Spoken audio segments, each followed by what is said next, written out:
Bueno, vamos a hablar un poquito de diagnóstico, pero antes de entrar en el diagnóstico en sí, vamos a hablar un poco de dolor, porque el dolor es algo que nos compete y que nos vamos a estar enfrentando al mismo, por lo menos en endodoncia, prácticamente todos los días.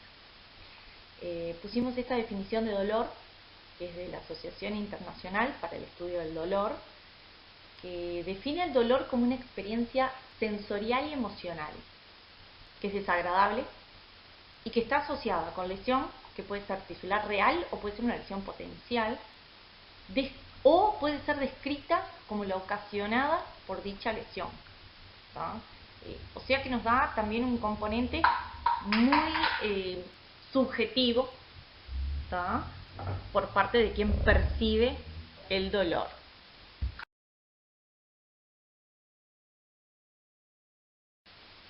Bueno, dentro del dolor podemos hablar de dos grandes grupos o tipos. Tenemos el dolor odontogénico, que es aquel, como su nombre lo dice, de origen odontógeno o dentario. Se puede originar ya sea en la pulpa o los tejidos de soporte, pero sí se origina del diente y tiene relación con los cuadros patológicos, que vamos a ver luego a continuación, ¿verdad?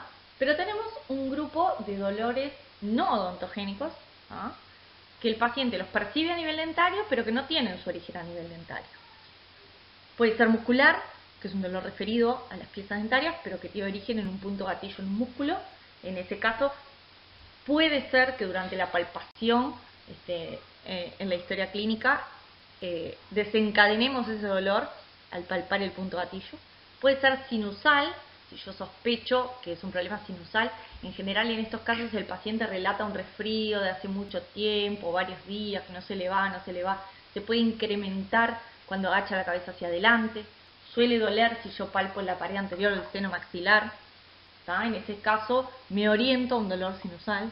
Puede ser de origen cardíaco, que no siempre tiene por qué ser del lado izquierdo.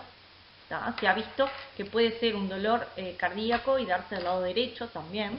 Hay que tenerlo presente y no olvidarlo si no encuentro ninguna causa a nivel dentario. O puede ser por desaferentación o dolor fantasma, que es ese en el cual hay una lesión, se lesiona la neurona de segundo orden y por más que después repare, la neurona quedó lesionada y sigue mandando potenciales de acción, y el paciente sigue sintiendo el dolor, ¿no? Es como los clásicos que le amputan una pierna o algo por el estilo, o eso puede pasar también a nivel dentario y de hecho se puede hasta sacar la muela y que el paciente siga sintiendo dolor porque siguen enviándose los potenciales de acción. Bueno, a nivel pulpar vamos a encontrarnos con este cuadro para el diagnóstico, que ahora vamos a ir viendo cada uno de los cuadros. Está la pulpa normal, las pulpitis reversibles e irreversibles, cambios regresivos pulpares, necrosis, que va a meditar un teórico aparte, piezas previamente tratadas y con terapia previamente iniciada. Ahora vamos a ir viendo cada uno de ellos. Bueno, la pulpa normal son esas pulpas que clínicamente están libres de síntomas. Hay una respuesta normal a los test de sensibilidad y la pieza responde igual o similar que sus homólogos contralateral. Entonces, en esos casos, por más que haya alguna lesión a nivel dentario, si se dan todas estas características, podemos hablar de que la pulpa está normal.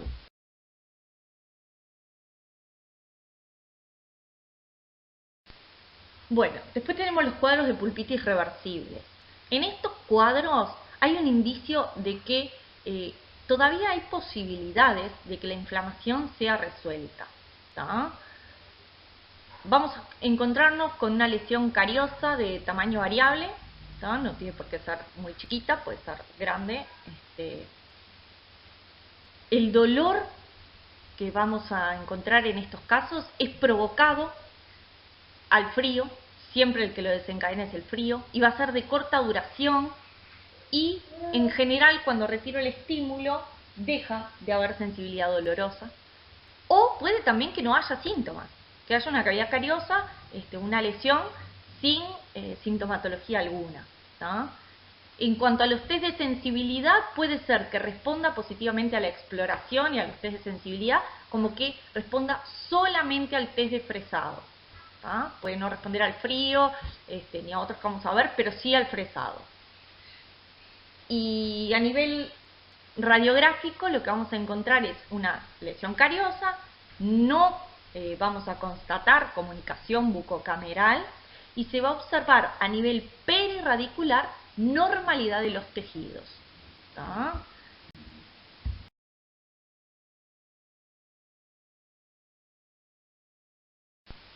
Pero tenemos otro tipo de pulpitis que son las irreversibles. Y dentro de esas tenemos las sintomáticas, que son estas que estamos viendo ahora. En estos casos ya el indicio es que la pulpa está vital, pero ya no puede reparar por sí sola, ¿tá? Ni con una maniobra menor, de tipo conservadora. En estos casos ya el dolor es espontáneo, ya no es que el frío me provoca dolor, hay un dolor espontáneo o que se puede dar con frío o con calor, pero no suele desaparecer una vez que elimino el estímulo, sino que perdura un poco. Se va a observar también cariz profunda, no va a haber comunicación bucocameral tampoco, pero sí en estos casos la respuesta a los test de sensibilidad va a ser marcada. ¿Tá? El paciente generalmente ya viene dolorido. Es un dolor espontáneo, relata que viene pasando mal, que le cuesta dormir.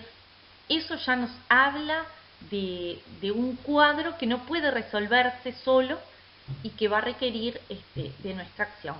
¿Tá? A nivel radiográfico también voy a ver normalidad de los tejidos perirradiculares. ¿Y por qué les pongo la misma radiografía que el molar que vemos en las pulpitis reversibles, que fue la diapo anterior? Porque por la radiografía sola yo no puedo hacer un diagnóstico. Si yo tengo esta radiografía, donde no hay una comunicación bucocameral en este molar, donde hay una lesión cariosa, que es bastante profunda, pero no comunica, no hay lesiones perirradiculares. ¿De qué va a depender el diagnóstico? De lo que me diga mi paciente. De los síntomas que tenga ese paciente va a depender el diagnóstico. Con la imagen sola no puedo hacer un diagnóstico. Por eso esta pieza puede aplicar tanto para uno u otro cuadro. ¿Tá?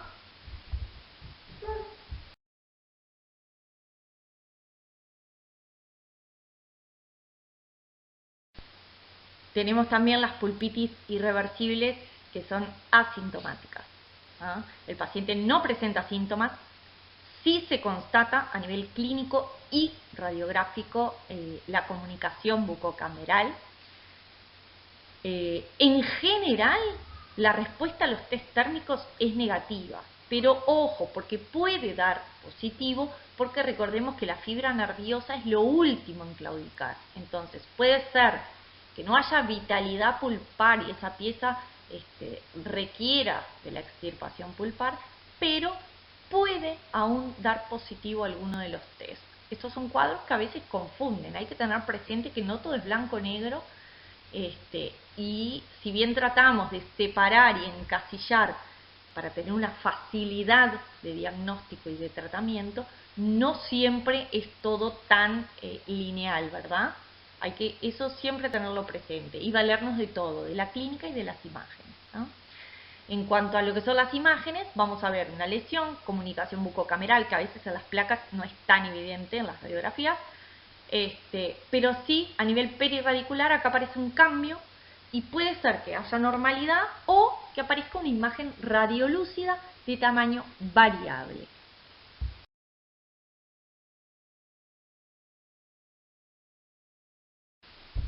Bueno, en cuanto a los cambios regresivos pulpares, es otro cuadro pulpar que podemos encontrarnos principalmente en esta época de que todos bruxamos y las pulpas envejecen más de lo que deberían.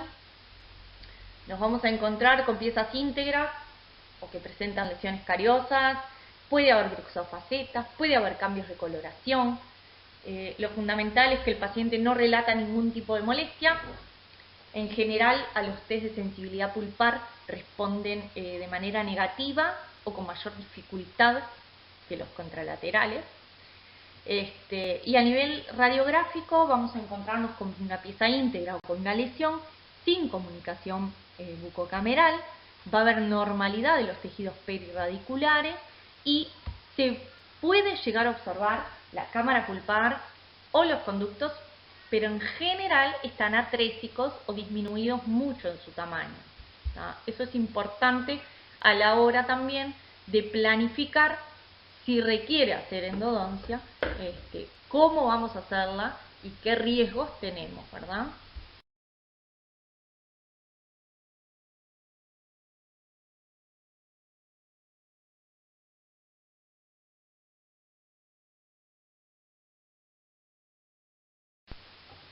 Bueno, los cuadros de necrosis pulpar, en las necrosis son piezas que están asintomáticas. Puede, sí, haber dolor o molestia al morder o a la percusión, ¿no? Pero no presentan dolor con los cambios térmicos. En general, la pieza está íntegra o puede tener una gran cavidad cariosa. Puede haber o no comunicación, puede haber restauraciones grandes, no hay respuesta a los test de sensibilidad, ni al frío, ni al calor, ni a la exploración. Sí puede responder de manera positiva a la presión o a la percusión, eso sí. Y a nivel imagenológico, bueno, nos podemos encontrar desde una cavidad cariosa con o sin comunicación bucocameral, una restauración grande, una pieza íntegra, y puede haber lesión de los tejidos perirradiculares de tamaño variable.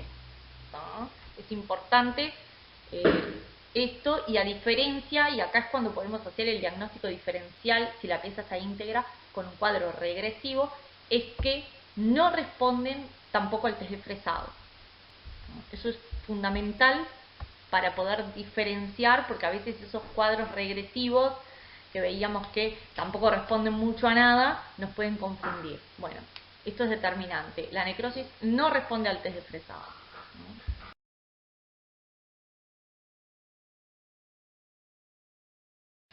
Bueno, los casos de pieza previamente tratada son esas piezas que ya tienen un tratamiento previo. Se ven los conductos obturados con algún material de relleno, por supuesto que no sea medicación, pero que requieren un nuevo tratamiento. Ya sea porque hay síntomas, pero puede no haberlos, y puede ser porque vemos una lesión perirradicular que no sabemos si ya existía o no. Puede ser porque vemos que se filtró, está contaminado y la obturación no es la ideal, o vemos luz de conducto sin trabajar y sin obturar. En esos casos decidimos retratar la pieza, o sea, volver a hacer la endodoncia, pero el diagnóstico va a ser de pieza previamente tratada. Y por último tenemos los cuadros que vamos a diagnosticar como terapia previamente iniciada, que son esos cuadros que llegan a nosotros pero que ya fueron tratados en forma parcial. O sea, ya se les hizo una pulpotomía o una pulpectomía parcial, entonces ya se inició la terapia pero no fue culminada. Entonces, en esos casos, en el diagnóstico vamos a marcar terapia previamente iniciada. Y nos vamos a encontrar a nivel clínico con cualquiera de las opciones, ¿verdad? Puede haber un cemento, puede haber una restauración definitiva, o sea, ahí va a haber una variante de posibilidades, ¿tá? Pero es importante eso, saber que se empezó con una terapéutica que fue parcial, no se hizo una endodoncia total convencional.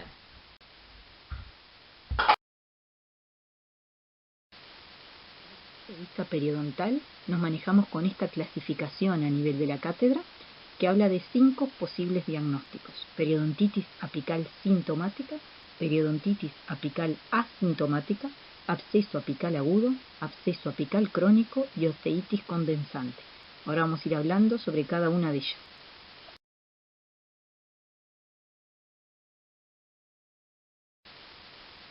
La periodontitis apical sintomática es un cuadro de rápida aparición, donde el paciente relata dolor o molestia al morder a la palpación y o a la percusión, y se debe a una inflamación del periodonto apical. La etiología puede ser de distinta naturaleza. Por lo general, el paciente identifica la pieza gracias a los propioceptores presentes en el ligamento periodontal. Radiográficamente, puede apreciarse un leve ensanchamiento del espacio del ligamento periodontal o no. Se puede presentar en una pieza con una restauración profunda bien adaptada, pero que tiene un contacto prematuro, es decir, que le realizaron hace relativamente poco, por lo cual simplemente con un ajuste oclusal y controles en el tiempo, la pieza quizás revierta su cuadro y pueda permanecer vital y con salud a nivel de los tejidos apicales. En otros casos, podemos constatar que la pieza motivo de consulta presenta un gran proceso carioso, e incluso debajo de una restauración. Aquí ya el tratamiento va a ser diferente y probablemente tengamos que realizar una endodoncia radical si existe ya un compromiso pulpar. Y en otros casos, por ejemplo, puede darse el cuadro de la última radiografía como resultado directo de nuestras acciones. Este es el caso en que durante el tratamiento sobreinstrumentamos el conducto, dañamos el tejido apical, del cual se desprende la importancia de respetar nuestra longitud de trabajo durante todo el tratamiento. En estos casos vamos a tener que rever la longitud de trabajo nuevamente y ser extremadamente cuidadosos en nuestras maniobras.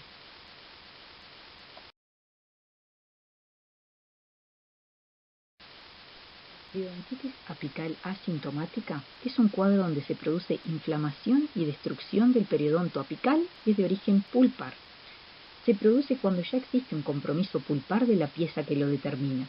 Por lo general transcurre sin síntomas clínicos, por lo que su hallazgo es muchas veces durante un examen de rutina. Se puede dar tanto en piezas con caries profundas como debajo de restauraciones extensas o con recidiva. La pulpa, si bien está comprometida, puede permanecer aún vital. El tratamiento es la biopulpectomía o tratamiento de necrosis en piezas donde ya no existe la vitalidad.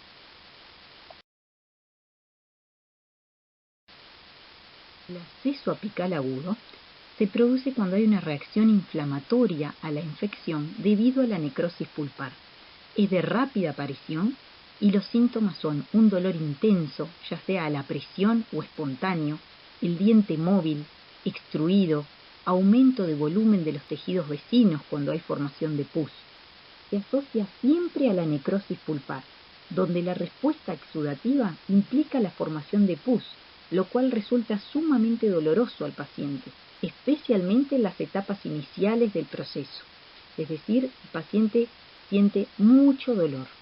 Radiográficamente puede apreciarse normalidad de los tejidos en las primeras etapas. Como tratamiento, en términos generales, debe lograrse un drenaje de esos gases y esa colección purulenta, ya sea a través del conducto o la mucosa según la etapa evolutiva, el alivio de la oclusión y la medicación sistémica cuando el caso lo amerite.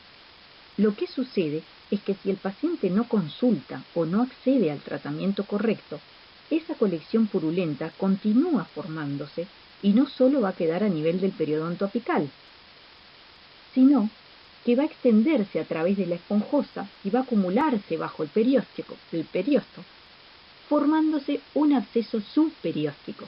Esta es la fase más dolorosa. Pueden aparecer adenopatías y fiebre. La tercera fase es cuando el pus logra vencer esa capa de periósteo y la tumefacción se hace submucosa, la cual puede fistulizar al medio exterior o hacia alguna cavidad. Pueden aparecer celulitis y en contadas ocasiones puede llegar a alojarse en forma subcutánea a nivel facial.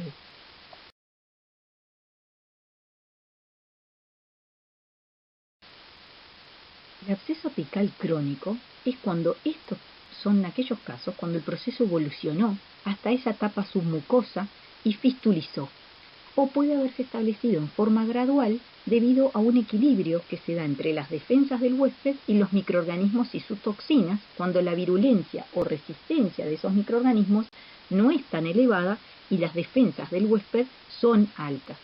A diferencia del cuadro anterior, del absceso apical agudo, aquí sí se ve una zona radiolúcida periapical o perirradicular que constata que eso es un proceso de larga evolución.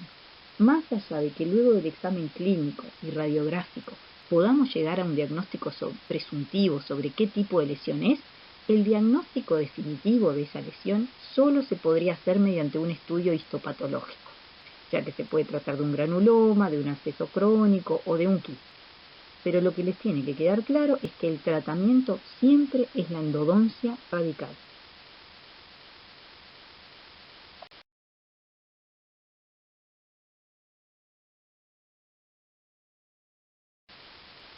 La litis condensante es el último cuadro periodontal, por lo general se ve en pacientes jóvenes, se considera como una hiperreactividad osteoblástica frente a las toxinas bacterianas provenientes de una pulpa vital. Es decir, es una hiperreacción de los tejidos apicales, especialmente el tejido óseo, frente a algún estímulo de baja intensidad relacionado a una pulpa con gran capacidad reaccional. Los tejidos vuelven a la normalidad después del tratamiento de conductos.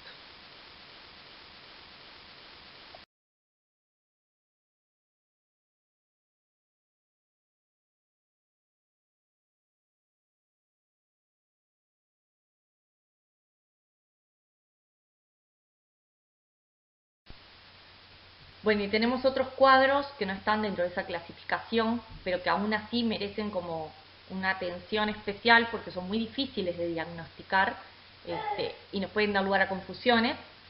Es lo que llamamos el síndrome de diente fisurado.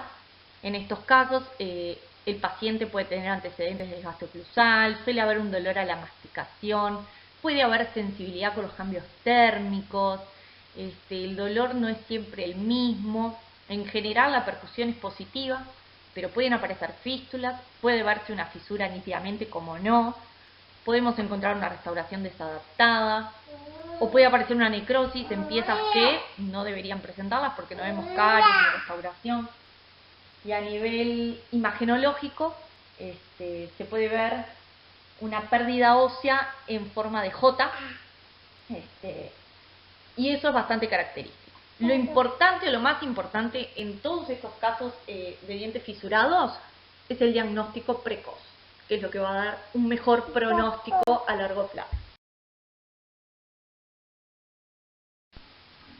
Bueno, es fundamental para la inspección y la visualización hacerlo con un campo seco, aislación relativa, buena iluminación y magnificación, ¿tá? Porque a veces si no se nos escapan un poco las fisuras si no usamos todos estos elementos. Tenemos la prueba de mordida, en la cual le pedimos al paciente que muerda algún elemento no muy duro, puede ser el eyector, puede ser un cotonete, el algodoncito del cotonete, muerde y suelta. En general puede suceder en estos casos de fisura que no le duela al morder en sí, pero sí cuando libera la presión de la mordida. Eso es bastante indicativo de un cuadro de diente fisurado. También para el diagnóstico podemos usar la transiluminación, se aplica una fuente de luz sobre una de las caras y como se ve en la imagen, si la luz no pasa hacia el otro lado del diente es porque ahí corre una fisura que no permite el paso de la luz. ¿Ah? Eso es bastante característico también y fundamental para el diagnóstico. El test colorimétrico también se aplica con una torunda, algún colorante sobre la pieza que sospechamos que tiene la fisura y las vecinas, se le pide al paciente que muerda. Y bueno, en general, como se puede apreciar en la imagen, el colorante penetra en la fisura y se puede ver más claramente que sin la aplicación del colorante.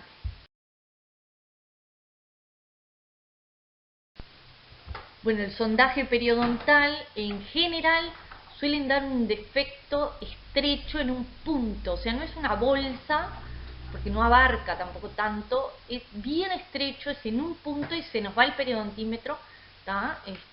Eso también suele ser indicativo de una fisura, ¿tá? Acá se ve, por ejemplo, se puso como se iba el periodontímetro, si colocamos un conito y sacamos una radiografía, podemos ver hasta dónde llega la fisura que generó esa pérdida ahí, ¿no? Hay que tenerlo en cuenta al momento de pensar en elaborar un plan de tratamiento y qué pronóstico le podemos dar. Bueno, y otras veces, como se aprecia acá, claramente se puede ver la fisura una vez que levantamos la restauración, si es que la había. También puede pasar que no veamos la fisura, ¿ah? Y que de repente trabajamos, ponemos un cemento de obturación temporaria y a la siguiente sesión lo que aparece fisurado es ese cemento de obturación temporaria. Entonces, si vemos la fisura en la pasta, digamos, también abramos los ojos porque va a ser más que evidente que ahí hay una fisura.